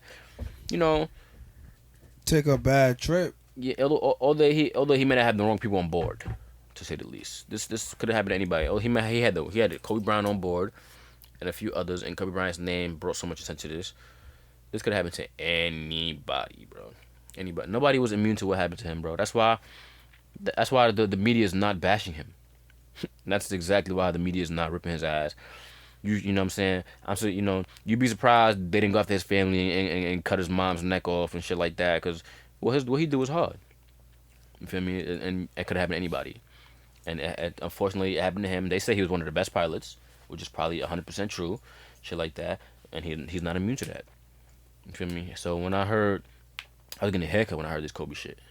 Got out the chair. Almost got your shit zeked. Got out the chair. Nah, this is as soon as I got up. The barber next to my barber, I was in Atlanta. The barber next to my barber was like, "Yo, Kobe just died in a helicopter crash." Believe it or not, I believed it off rip. I was like, "This ain't no hoax." In my head, I'm like, "This ain't no hoax." I'm like, things happen. Kobe flies helicopters all the time, and this is something that's possible in LA. Now the problem with how I came to the conclusion that this dude was under pressure was that day, LAPD helicopters grounded their helicopters for the weather. They were like, "Hey, the weather's too bad. No one's flying today." But this dude had a responsibility. Yes, Kobe Bryant. I gotta get Kobe to Mamba Academy. You feel me? He was probably one of the only few helicopters in the sky with rich people on board. And so it was a dangerous position. It was dangerous timing. And it was just I gotta go, man. It's like, my daughter's here. My daughter gotta go play. My daughter can't miss this game. So if you was in that position, what are you doing? Are you flying? Or you sitting out? I don't know, bro. Now, here's one of the benefits that I have. My company has minimum limitations. You know what I'm saying? It's like if the weather's this bad, You're not if the going runway out is there, this yeah. slippery, nobody's going. So now everybody's delayed at the airport. Feel me? When you're private, you have different rules. You could go even lower than what's even safe in order to get the job done and make bread. You feel me? And the airlines, niggas done pay for their tickets already. You ain't getting a refund. You get another flight before you get a refund. You feel me? So, and and as a captain, I have the ability to even say, "Yo, it's too slippery. We ain't going." For me, and I will not get penalized for that. For me, these are the benefits of the airlines. You can go, "Yo, the weather's too bad. It's too slippery. It exceeds our limitations today." You know what I'm saying? It ain't happening. And how will you know that? For example, like how do you know that it's just too slippery? Like, You know limits. Or it might be too windy. You know what I'm saying? The winds might be too strong. You know what I'm saying? They might not be the proper direction you want the winds to come from. Shit like that. And you know that because the airports have weather reporting systems. You feel me? It's called the ATIS, Automated Terminal Information System. And it gives you the report, it gives you the runway they're taking off, the runway they're landing, how much snow's on the runway. It'll say 30% wet, 30% dry snow, 40% this, ice, this, that. Mad specific, mad detailed. You feel me? Every airport has that. You feel me? So it gives you that information. Now you're looking in your manuals, make sure, I could do this, I could do that, I could do this. You put in the calculations, it's this wet, it's this long, the runway is this long, we're this heavy, we need this much runway. Up, it exceeds that, we ain't going. shit like that. You feel me? These are the advantages that I'm capable of utilizing, to be more safe, be more precautious. But when you fly in a helicopter, it's go up, go down. You feel me? If it ain't earthquaking and tornadoing, chances are you should be able to go up, go down. You feel me? If Sun wasn't disoriented, he could have probably just Dropped it hovered the down. shit down. Yeah. But that wasn't the case. The thing was spinning out of control. You hit a mountain. And as strong as a man Kobe is, he's not It's not God. Thanos, bro. He's not nobody that can't be hurt. Unfortunately, life is crazy, bro. Life is crazy. Boy, the world was quiet that day. Of course, every baller suffered that day. Quiet that day, boy. And I know some real go hard Kobe fans that probably cried their lungs out. You feel me? Yeah, I just got off of social media. I said this shit cap. Cried their lungs out. That's it. I was just going through social media like, wow. And every time I see a Kobe picture, I'm like, wow. This is don't make no This sense. man really died. This man, it still don't make no sense. You got niggas like Bill Russell that's outliving this man in their 80s. You feel me? Niggas that are not, niggas that are retired 40 years ago is enjoying their life. roses, And this yeah. man was changing the world slowly by slowly. You feel me? Great man, bro. Yeah, we lost the Kobe real Bryant, one, bro. most Facts. definitely. Crazy. All right, so I got a couple questions. I got one right now from Twitter. Shout out to Kiara Luck, my homegirl. She's a Somebody listening right now? Oh no. They just had tweets for you. I just put out that you're a pilot, and they they wanted to ask you some questions. That's dope. Yeah, so Kiara Luck, she's a reporter. She only covers the UNC Tar Heels basketball team. So she's lit. That's lit. She's lit. That's fire, actually. Shit, she's fire. Fire. Is she, Immaculate. is she fire? Yes, sir. Immaculate. Class of the year. Class of the year. So her first question was, who did you look up to growing up? Because there's not many black pilots out there. As far as pilots goes, I did not look up to anybody until I met my mentor. He's the one I looked up to once I met him, and I still look up to him to this day. When it comes to just motivation, as far as who I looked up to in general, is my mom. You feel me? She sacrificed everything, and when it came to when I was like, "Mom, I want to become a pilot," she like, "Okay, go do it." She ain't ask questions. She ain't say how you gonna do it. She none of that shit. She was just like, "Go do it. Go do it." That's Okay, it. You feel me? So I looked up to my mom's growing up. You feel me? And by the time I met my mentor, he was the dude that I was like, "Yo, I wanna, follow his path, every single bit of his steps. I want to take." You feel me? Dude is a pioneer today, bro. There's a lot he does and a lot that I'm still learning from him every day. Him and I talk. You know what I'm saying? He's teaching me ways how to, expand my money, how to spend my money, what to do with it. He's like, you got so much time and all this money in the world. This is what you're gonna have to do with it. You feel me? You gotta, invest it into this. You gotta make it from, you gotta make money from this and that, and you gotta also find people who could help bring you up as well. You know what I'm saying? Because for the past few years, I spent my time helping people that I could bring up. But he's like, at some point, you're gonna have to find people that could bring you Help up. you, yeah, because You know what I'm after a saying? while, it's like After a while, it's gonna start. draining. It's also have an impact on It's you, gonna start bro. hurting you after a while. You know what I'm saying? Of course, bro. Bro, I don't talk to people like that, bro. You If know it's what I'm not on saying? the pod or if I'm not doing something impactful, I don't link. Believe it or not, that's been slowing me down in life. You know, having such a soft spot for individuals in general, and you know, I'm gonna know you. I'm gonna know you that hard, but I not could, you know, go off you. You But just want to see people win, bro. and it's like, I've been put in an advantageous position, and it's just like I don't want to keep the shit to myself.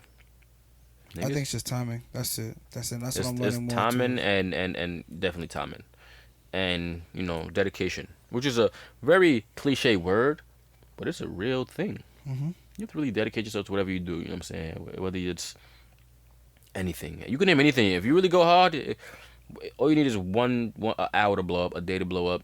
For someone to hear you going on, you know what I'm saying? Shit is real out here. And then she said, I'm sorry, I apologize. Did he study any of the Tuskegee Airmen for inspiration in making his dream come true? Hell yeah. I met a few of them actually. Word. Yeah, my school also, you know, we took like a school trip.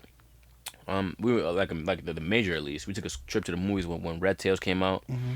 Shout out to Mac Wilds. Shout out to Staten Island for real. Feel for me? real. We took a trip when Red Tails came out and shit like that. And movie was fire, you feel me? And of course I've met plenty of Tuskegee Airmen, and there are still some alive to this day that get the recognition they deserve. And as I mentioned, you know, the Facebook group chats we have with black pilots and shit like that, Mm-hmm. they always drop information and knowledge on like the Tuskegee Airmen that's alive, the one that pops up. I think one just got like a recognition from Trump not too long ago, and I keep mentioning this man's name like I'm a fan. I'm not, but one just got his I think like an award from him. No, maybe a month or two ago at the White House, and he was like 100 years old. Wow. Crazy. They had to wait till this long, huh? Try to punk that motherfucker. Like, damn, this is really happening. This motherfucker giving this to me. They gave him dead flowers. They gave him flowers, but they gave him dead They gave him flowers. dead flowers. Now he got to go water them shits himself. You feel me? And watch them grow. So that's something that's interesting. I really want to see if it's possible to be able to support your community more, because I think that that's super dope what you guys do, and I don't think people be paying Nah, attention. I want to, bro. First of all, I love the island. Come on to the island, bro. You know what I'm saying? I had 100 chances to get away, and somehow I still found my way back. But you know, if I can get the word out and shit like that, I will, bro. We gonna get this word out, bro. One way or another, we gonna get this word out. Okay, say that. That's not even. That's not even a We gonna question. get this word out, bro, for sure. Okay, and my last question is for you, right? You being a young man, someone that's trying to eventually potentially probably have a family and stuff. How do you balance out being a pilot and always being in the sky and trying to build a home and be with somebody? That's it's easy and it's hard. You know what I'm saying? For one, pilots have a really high divorce rate. Some of them have multiple wives, multiple kids. Some of them have So they're wives. Nigerians. Some of them have wives. So they're Nigerians. That's what I'm Some hearing. of them have wives in different countries I'm not even where the opposed. original wife has no idea. This is not information that should be given out, by the way, but that's what it is. You know what I'm saying? And with that, so let's say the balance it is, it's about commitment. One of the things I've been learning recently, because I'm not in a relationship for reasons like that. I don't want to just swing in something, milk it, and it dies down. You know what I'm saying? I want to get in something that'll eventually last. And actually adds value to you. Precisely. You know Because what you do is stressful. Precisely. You know what I'm saying? And when I go home and I cool out. When I'm home, bro, I don't think about work. I'm on a video game. I'm having a beer. I'm having a drink. You know what I'm saying? Opening a bottle. I'm chilling and watching some sports and forgetting. I ain't thinking about work. And work can't call me. You know what I'm saying? Legally, they can't call me when I'm not home, when I'm not working. You feel me? So, to answer your question, you first of all, it's not like you work the entire you gone forever. That's one. On average, pilots work about 15 days a month. On average, you could work more and you could definitely work less. Many work a lot less because after a while in the business, you make enough to where your monthly guarantee is enough that you don't even have to reach far that far to get it. You know what I'm saying? So that's number one. Number two, one thing you gotta do is put your marriage first. You gotta put your family first. You feel me? When you go home, you gotta share that attention. You feel me? Although you can go home and tired and shit like that. The things I've learned over the past few years is like you have to go home and you gotta put your family first again. Mhm. You gotta forget about work when you go home. You feel me? You gotta try to bond with your kids and shit like that. So these are things I've thought of, and I don't have the master plan, but You're trying. It's a process. yeah, You're figuring I've it out. done some studying on what I Figuring think it would out. help make something like that successful, and also taking your shorty out on vacations because you could do that.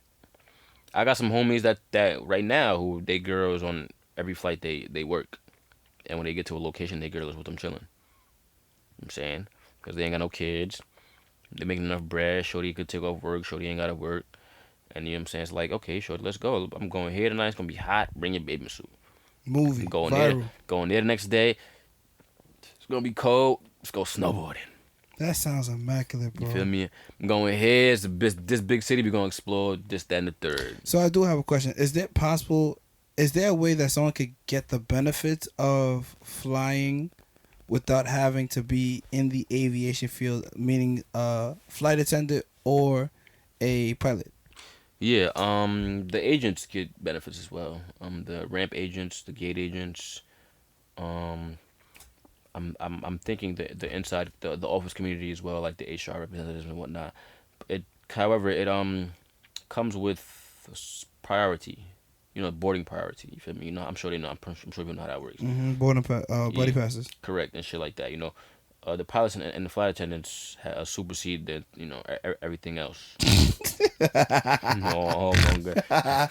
You thought you was going to Nigeria today, then y'all waited. Right. Y'all waited. So didn't say he wanna go to Dirty I December. said, you know what I'm saying? I said I want to go first. You know what I'm saying? So I come in and go first now. Say didn't want to go to Dirty December, so you gotta wait until next year. You feel me? So it's like.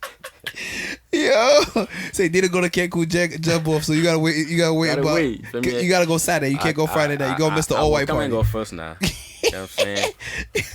That's how it works. You feel me? So shit. yes, you can get in the industry sooner than and have the benefits without being in the sky. Mm-hmm. You feel me? Some people there are part-time flight attendants who are nurses on the side, real estate agents on the side, and they're just in the business for the benefits. That's real. They probably work like 5 days a month. You feel me? Get unlimited flight. And the benefits is unreal, actually. Unreal, you feel me? So yeah, there's a handful of ways, definitely. That's lit. Okay, cool. Nah, for real, Seydina, I really appreciate you, bro. And I'm glad that, like, the love is still the same, because For sure. we ain't speak since Vegas, bro. I don't even remember. Wait till you in Vegas, bro, out of nowhere.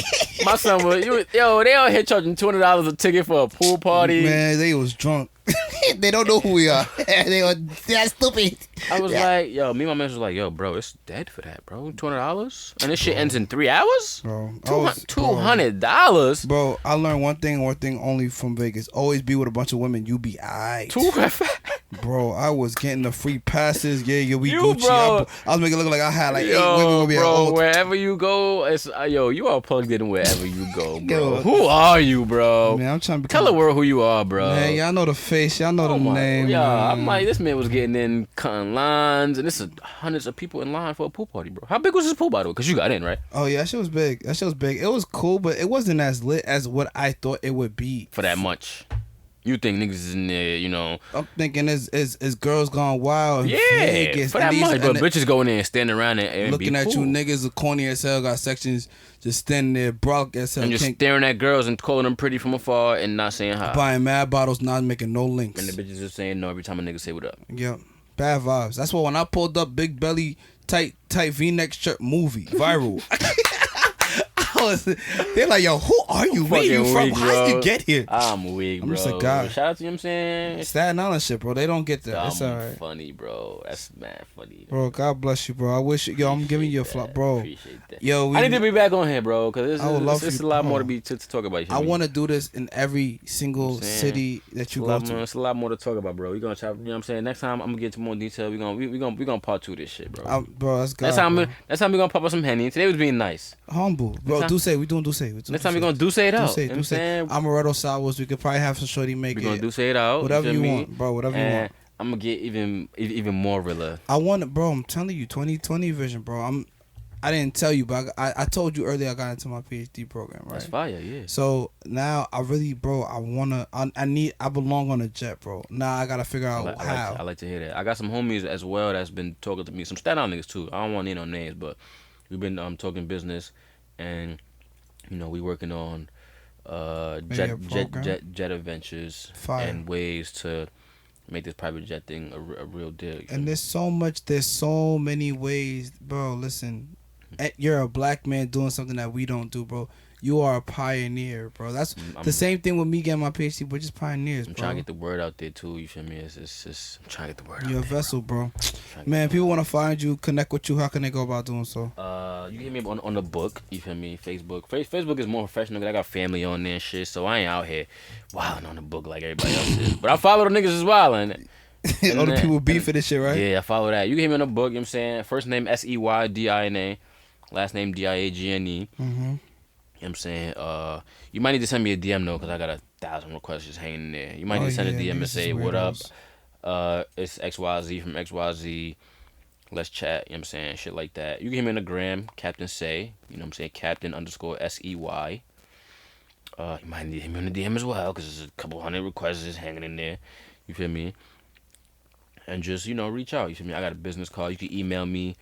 Last name, first name @gmail.com. Mm-hmm. There's 100 ways to reach me. You can hit up Cletus, tell him, yo, hit me up with son. Bro, you gotta come through me, because if you come through me and I don't like you, bro, you're not getting to me, my P. This is family, bro. Send and them that's my how way. we gonna weed them up, bro.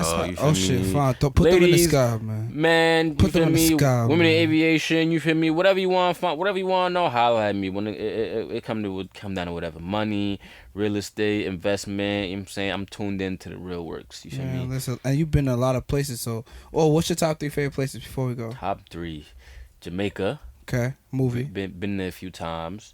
Dubai. I just came from Dubai. I think a couple months ago. I went there with my mom's. That was dope. You feel me? Explored the Burj Khalifa. You know what I'm saying? I was in the desert, getting it in the ATVs. Dubai was fire. Last but not least, Vegas. Vegas movie? Yeah, because I went to Vegas once, and I rented a Bentley. You feel me? It was my first time actually, driving some exotic shit like that. Shit cost a rack, by the way, for a day. Ham shit. You feel me? Ham shit, nigga. I ain't renting a rack for a Bentley 24 hours, bro. Dead ass. I'm not, you feel me? So when niggas be out here renting, cars for weeks and shit, I'm like, yeah, and they cost $300, $400. I'm like, bro, that's good. I rented a Bentley and I drove to the mountains.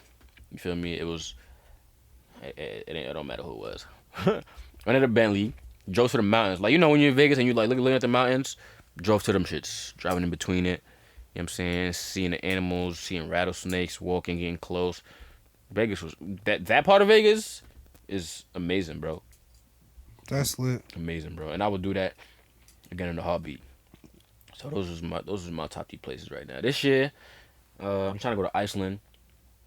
Probably in March. I'm trying to go to Iceland.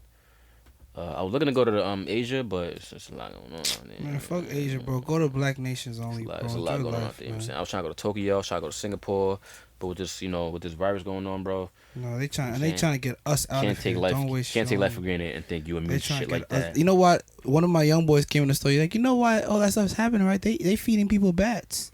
That's why we're not eating Chinese food no more. I was like, wait, what? You think that's it? That's all it come from? Chinese I don't know.